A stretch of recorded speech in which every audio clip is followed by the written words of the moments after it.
And so, my fellow Americans, ask not what your country can do for you, ask what you can do for your country.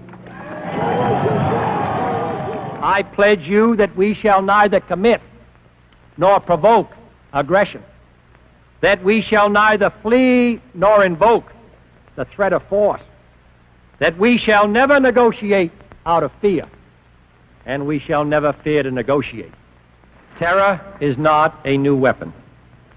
Throughout history, it has been used by those who could not prevail either by persuasion or example. But inevitably they fail, either because men are not afraid to die for a life worth living, or because the terrorists themselves came to realize that free men cannot be frightened by threats and that aggression would meet its own response. And it is in the light of that history that every nation today should know, be he friend or foe, that the United States has both the will and the weapons to join free men in standing up to their responsibilities.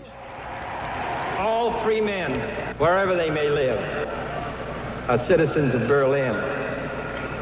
And therefore, as a free man, I take pride in the words, Ich bin ein Berliner. The path we have chosen for the present is full of hazards, as all paths are.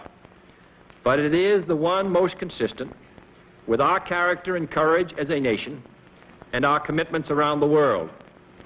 The cost of freedom is always high, but Americans have always paid it.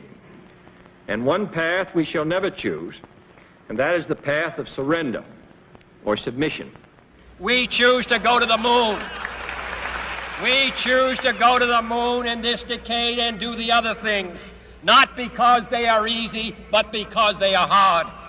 Because that goal will serve to organize and measure the best of our energies and skills.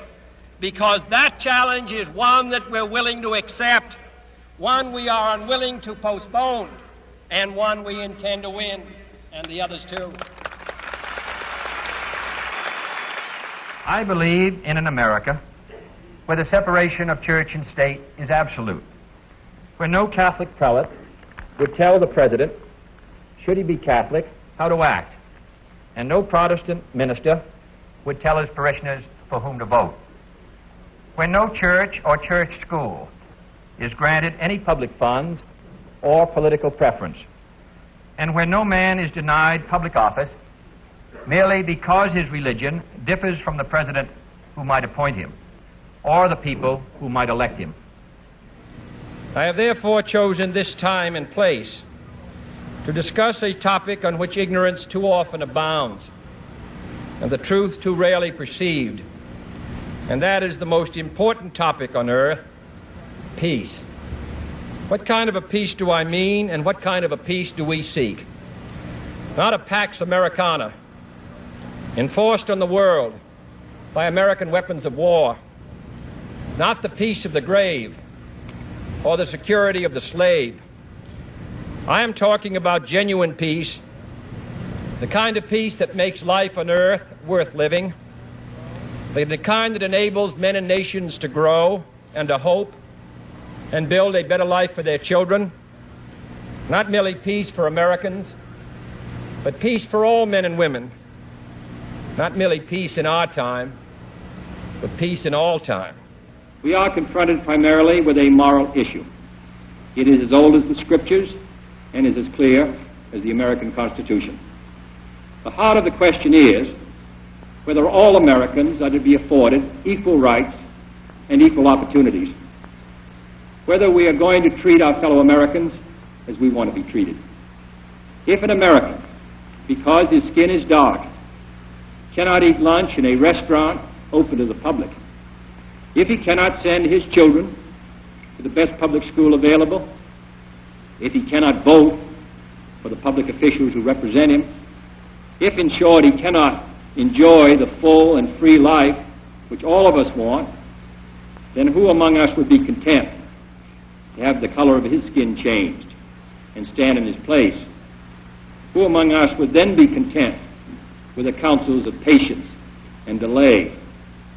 100 years of delay have passed since President Lincoln freed the slaves, yet their heirs, their grandsons, are not fully free.